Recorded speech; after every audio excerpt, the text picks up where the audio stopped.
Hail, Warlord, and welcome to the Eternal Stars. Today heralds your first step towards greatness as a Warlord of renown. But first, I must ask some questions of you. What brings you to the Eternal Stars? Is it duty and honour that draws you here? Perhaps you must prove yourself to your peers, or maybe you just thirst for plunder and blood. The reason you are here is yours to decide, and perhaps it may change over time as alliances are made or rivals are met. It may change the troops that follow you in ways you cannot yet foresee. Some may leave your service as new troops enter it. Only time and the battles ahead will reveal this to us. But for now, read on and prepare yourself. For in the grim darkness of the far future, there is only war, the laughter of thirsting gods, and perhaps the old house rule or two. The great Jim, Whisperer in the Wall, and Master of the Eternal Stars. The Spiel Canal, yet another gaming channel with no budget for animation or even a catchy tune. Okay, on this video we're going to be looking at the Games Bunker new Crusade, how to get started in that so that people that are coming to the Games Bunker can watch video and see what they want to do to join a Crusade, but also if other people out there that maybe aren't in this geographical area, they could use this as a foundation for their own Crusades. If they are in the area, they should come to the Games Bunker. Don't take this material and then run your own shit locally. That's outrageous. What I'll do is I'll put a link to the document in the description of the video so people can grab it. Let's talk about the rules that you've put together, Jim. What information you think might help people that may be a little bit uncertain about what to do. Why do you think people should look at doing a Crusade rather than just keep doing match play and just keep coming in an evening just to play 1,000 or 2,000 point games? What's the benefits of doing a Crusade campaign instead of just like a league? So Crusade is very different from match play. So match play is great if you don't know your opponents very well, or you're going off to a tournament or something along those lines, right? So match play is really good at making sure that everyone's balanced against each other. But there's a lot of extra layers to that kind of continuously happen. So a new codex comes out and they go, oh yeah, this is filthy because of these reasons, and it breaks the tournament, and then all of a sudden GW go, here's some modifiers to that, or they'll completely rewrite it or whatever. If you're doing Crusade, you don't really want to be worrying about other people's Crusade armies too much. So if a new codex comes out for someone else, obviously if a new codex comes out for you, you should probably buy it and use it, because there aren't any codexes coming out in the near future that I know of that are going to replace any current Crusade rules. So any new codex that comes in is going to give Crusade rules to someone who doesn't have them. So you do want to update that. But yeah, so back on track a little bit. If you're worrying about what your opponent's got because you're playing match play, Crusade might be better for you because you only really have to worry about yourself. Doesn't matter if you win or lose, you progress, you gain XP, you can spend requisition, you earn requisition, you might get some injuries and stuff like that.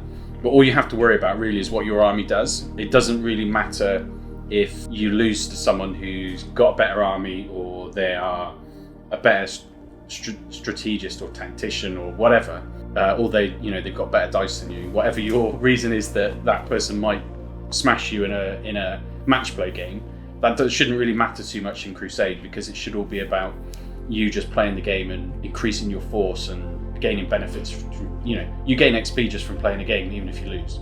So you're always kind of encouraged to play. So yeah, I'd say Crusade is for people who Love motorbikes. Love motorbikes. Crusade is for people who are maybe less motivated by match play.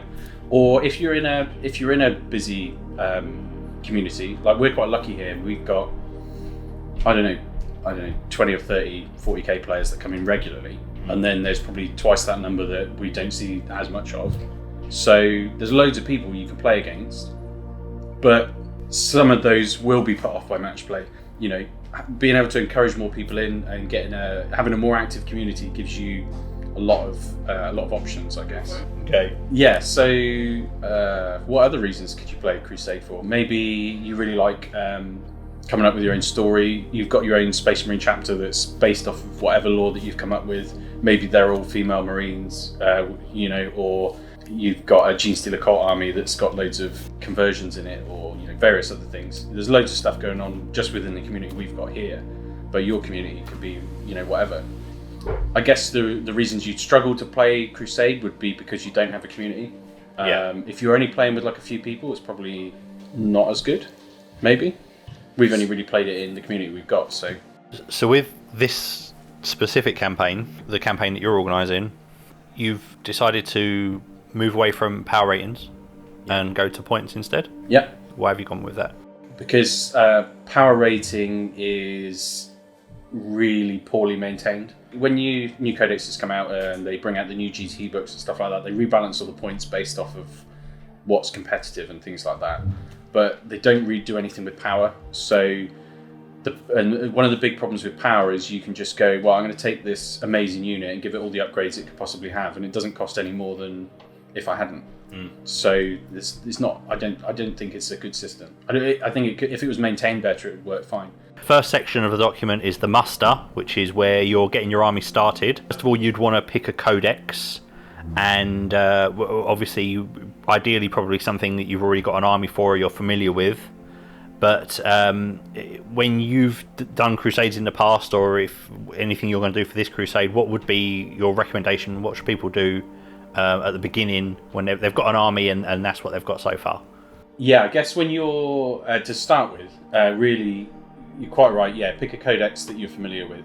The crusade rules are actually they are more complicated than sort of match play 40k in a way.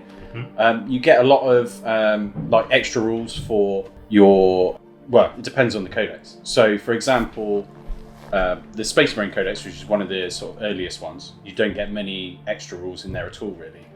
But something like the Tyranny Codex we were talking about earlier, there's loads more layers to it. So you really want to read that Crusade section and make sure you're really familiar with it so that you can build your list to make the most of it. It's a lot more about the narrative and stuff like that. So like Drukhari, for example, they're like raiding planets and taking territories and stuff like that. Yeah. They're all different. Everyone's got different. No one's the same. So it's important that you do read that before you start. You don't need to know how to do everything perfectly. You don't need to plan out what your crusade's going to be. But you need to kind of read it so that you understand the concept of what you're going to achieve. There's no point like jumping in and going, yeah, this is the army I've decided to do, and then realize that it doesn't work with the crusade rules for your faction. Okay. So it's good to look at that. So you would pick your faction, and you would pick a HQ, warlord. Yeah. So first thing you do is you pick your HQ that you want to be a warlord of your crusade force, and that is that's your warlord forever. It doesn't have to be your warlord in every game you play. So if you're playing, further down the line, you've got like say 3,000 points on your roster, and you're only playing a 500-point game, you probably wouldn't bring him. In fact, you probably can't bring him, but we'll talk about that a bit later, I guess. As far as the overall roster is concerned, that HQ is your leader. So we always start with that. Now, in the generic Crusade rules, they're not really that specific about it. So what we decided to do in this is make this a bit more of a focus of your list. So you start off, when you're building your list, you pick your HQ. That's your representation of yourself or whatever you want it to be. You can give it any upgrade you like, as long as it's part of that data sheet. Once you've done that, you then give it a warlord trait and a relic. You have to give it a warlord trait and a relic. And that character can't be like a special character, unique character, named character, or anything like that. So you wouldn't be able to take, in Space Wolves, for example, you wouldn't be able to take Logan Grimnar. There's no special. We in this Crusade, there's currently no special or unique characters allowed, because it's more about you developing a force instead of going, this person's already a hero. They're not going to be there basically. So, yeah. So you do HQ as your first thing. In the paperwork we've done for it tells you how to fill it all out on a Crusade card and stuff, but you can just read that to follow those through. And once you've got your warlord, you then build the rest of your force. And one of the things you do need to take into account with your warlord is that the starting force for the Crusade that we're doing is only 500 points. Yeah, don't overspend, because you still need to be able to fit other units in your force. Right, and so you've got your 500 points, you picked your warlord, you picked your force. Yeah. Does the force have to follow any specific rules? So there's limits to what you can, when you build your force, what you can equip them with and things like that. So your whole force has to fit within a combat patrol, because that's the size of the game that we'll be starting with. You're limited to no more than one of any unit type unless it's a troop choice. So you could have 3 units of Hormagaunts if they're a troop. I think they are. But you couldn't have, 3 Carnifexes or whatever. Okay. So you're limited to, like we said, 1 of any unit unless it's a troop choice. They all begin at minimum starting strength. So if you've got a squad of intercessors, for example, for Space Marines, they start at 5. But whatever your minimum is, it might be 1, it might be 3, it might be 5, it could be 10. That's what you start at. You can't add any extra models into that unit yet. You're also not allowed to have any war gear upgrades that cost points for your squad. You can have 0 point cost ones. So anything where it's like you may take these upgrades. If they're 0 points, you can take them. If they're not 0 points, you can't. It's pretty straightforward. Some units will have a thing where it's like you must take 3 weapons from this list or whatever. So so if it's a must, then if it says must, you have to pick the cheapest one. And the only other thing is that you can't spend more than 150 points on a unit. So your Warlord is obviously doesn't count towards that, but the rest of your force does. So it means you wouldn't be able to turn up with a 300 point tank or anything like that. Yeah. Which could unbalance the game. Yeah, it's like a Harpy is like 210 points or something. Yeah. So can't have a Harpy in my combat patrol. No, exactly. And there's some units which are like maybe 10 points over that, so it just means you're not going to have them. Doesn't mean you can't have them later down the line, but in your initial starting force you can't. I think that covers all the list building really. There's probably a few exceptions to it that will pop up, but like I said, I don't know the codex is all 100%. So in any sort of campaign fashion, you just kind of deal with those when they come up and make house rules for it to make it fit. So for people that don't really know anything about Crusade, how do you expand on that once you've started with your 500 point force? So you have your starting force. Once you play, so we've done it a little bit differently to normal Crusade in this, where you don't start off the game with any requisition points. So requisition points are what you use to expand your force and to heal units and upgrade units and that kind of thing. But we don't start off with any. So that means that we don't have to worry about how those rules work until we play the game. So we go in, we play our first game, and in this campaign everyone's playing the same first mission. So it keeps it fairly straightforward. And once you've played that game, straight away everyone gets some requisition points, which I believe I said 4. Yeah, that's right, you add 4. So normally after each game you gain a requisition point whether you win or lose, okay?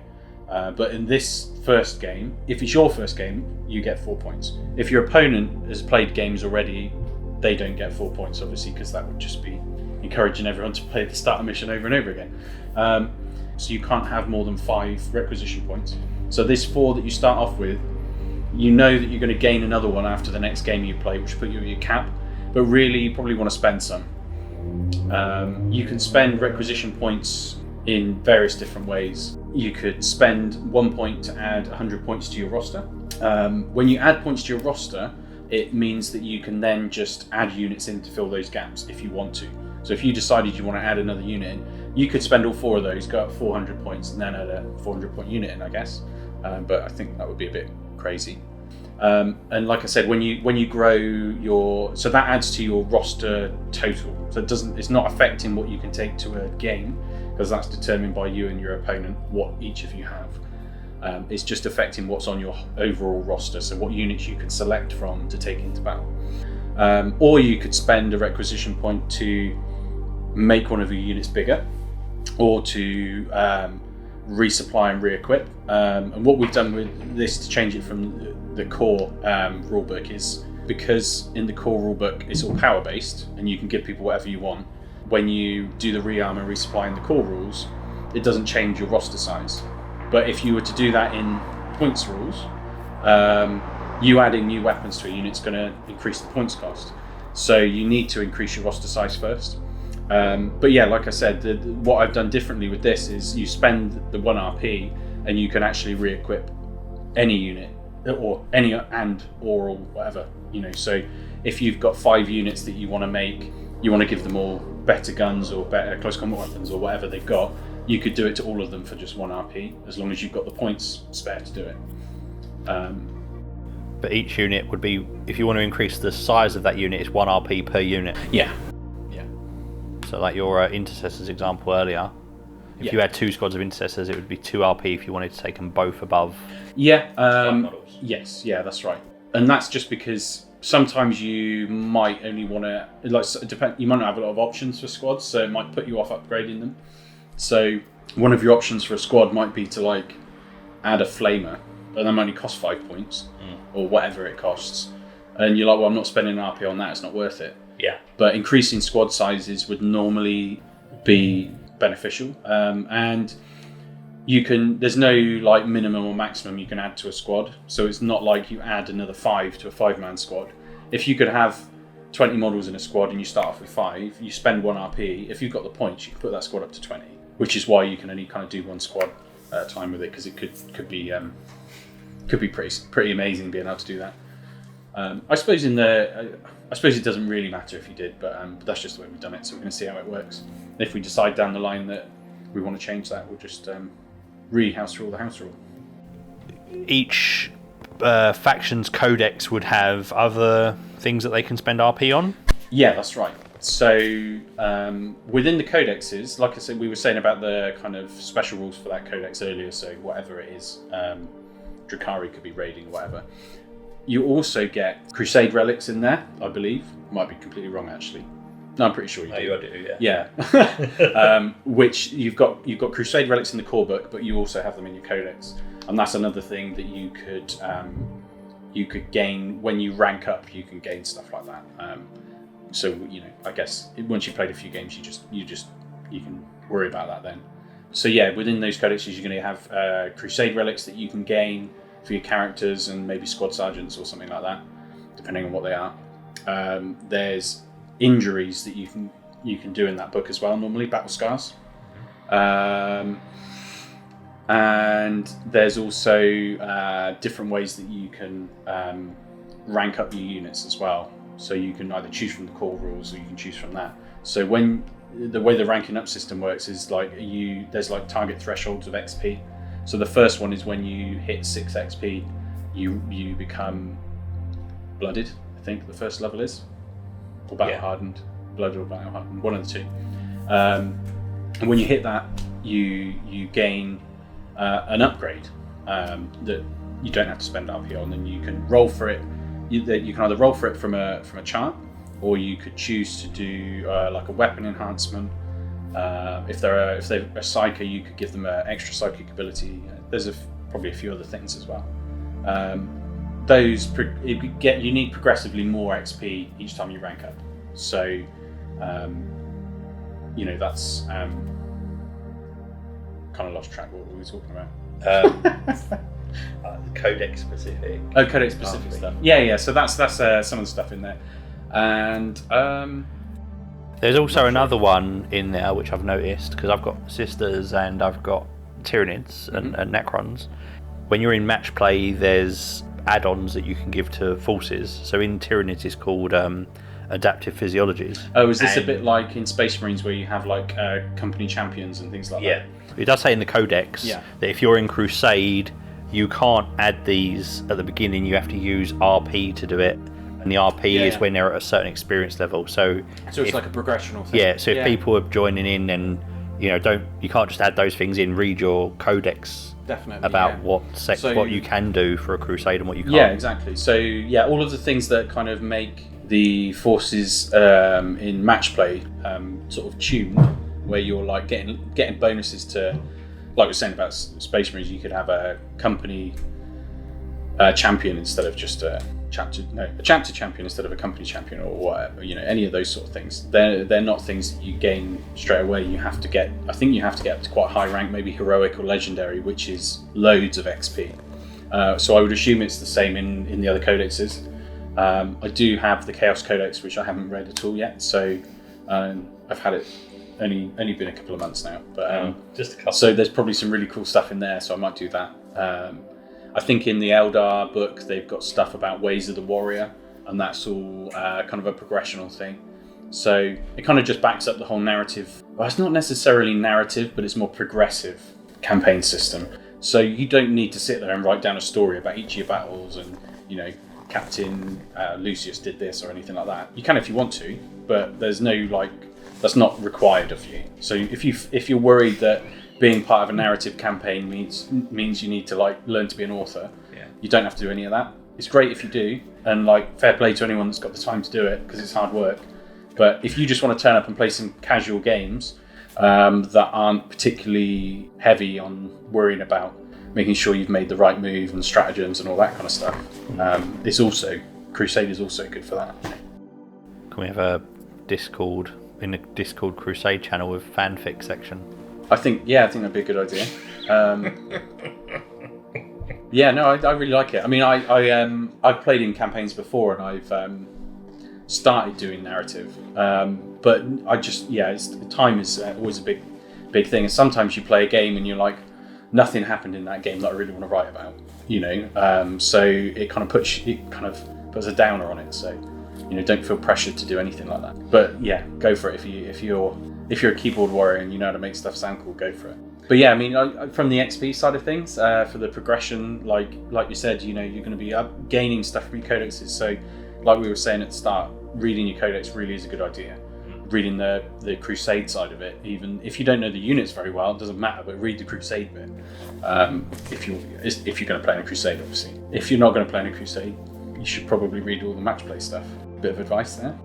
Yeah, good. Read codex if you want to play the game. If you want to do well, read and watch videos and then read again. Play a game, read, that sort of stuff. Audio books if it's easier for you. We could do it. We'll release a series of audio books. We'll read codexes. Page 72. M4. We can do our voices. WS 3+. Yeah, it'd be amazing. But by the time we finish reading one, they'll release a... Yeah, the new FAQ comes out. Yeah, that's right. And then the new edition. Yeah. What's the end point for the Crusade? Where does it go? You start playing it.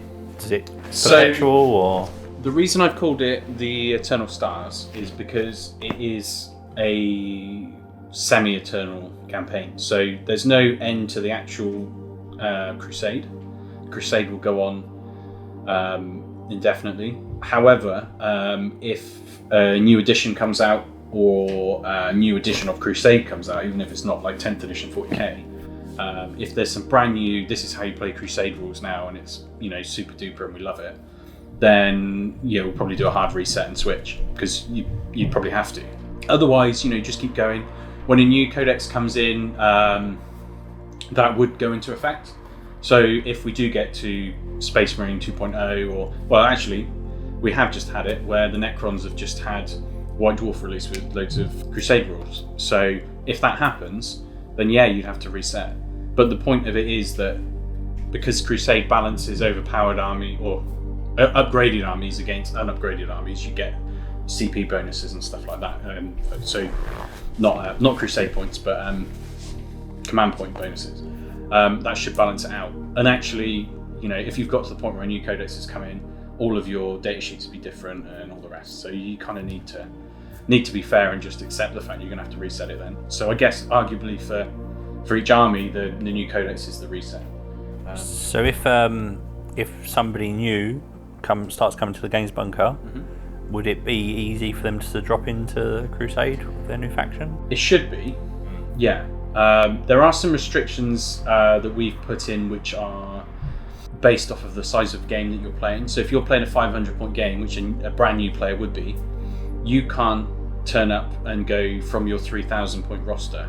You can't pick stuff that's all ranked up to the max. So I think the limit is Battle-Hardened and Blooded are okay, but nothing heroic or legendary. So it means it actually in that case means that your warlord that we've been talking about is the central focus of your list. You can't take him to go and smash up some poor chump who's just joined. He's going to send one of his minions off to do it because he's too important for that now. Just like the special characters are too important to get involved in your crusade. Yeah, that's the kind of the narrative side of it. But I mean, really, that's just a balancing system.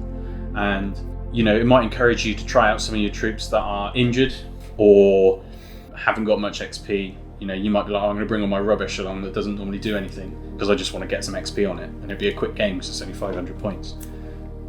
You can play 2 or 3 500-point games in an evening if you know the game quite well.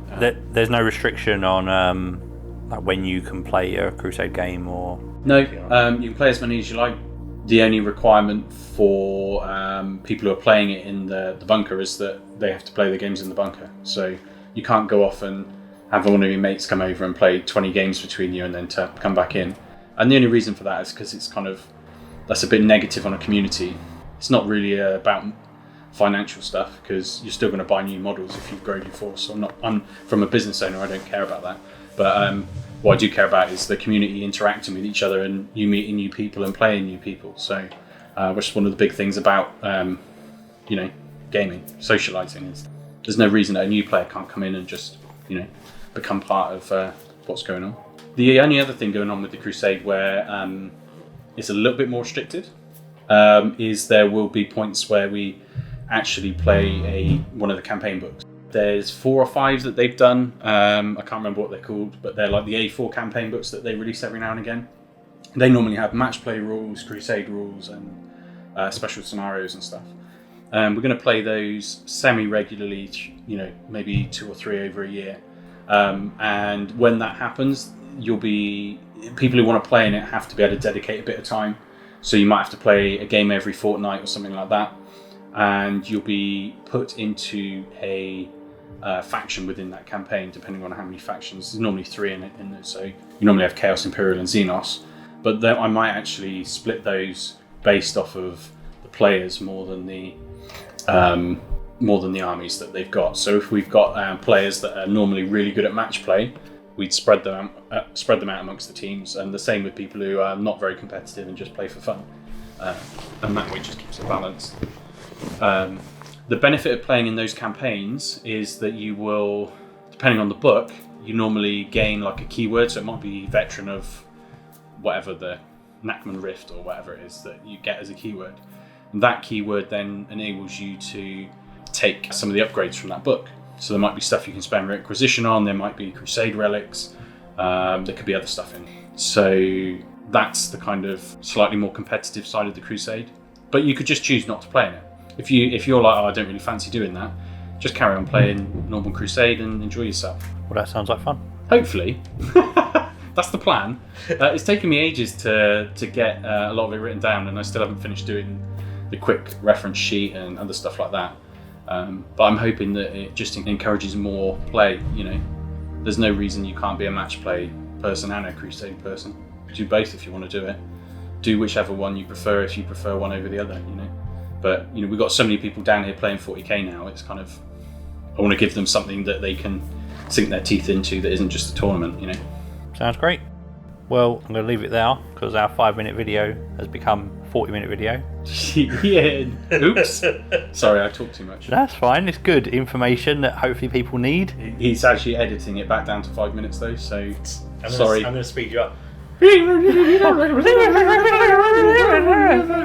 Well, I think that's probably answered a lot of the questions, and anybody who struggles to read a document could hopefully listen to this and now have a better understanding of it. Yeah, and if they can't, just get in touch. Yeah, I get there's a few people here that have done some Crusade stuff as well. So yeah, we've had a lot of Crusade already. Yeah. And this is just my way of trying to get everyone doing it together. Okay. Well, brilliant. I look forward to getting started then. Good. Well, thank you very much. Bye-bye. Do you want to add anything, Will? Yes. Oh, thanks, Will. Thanks, Will.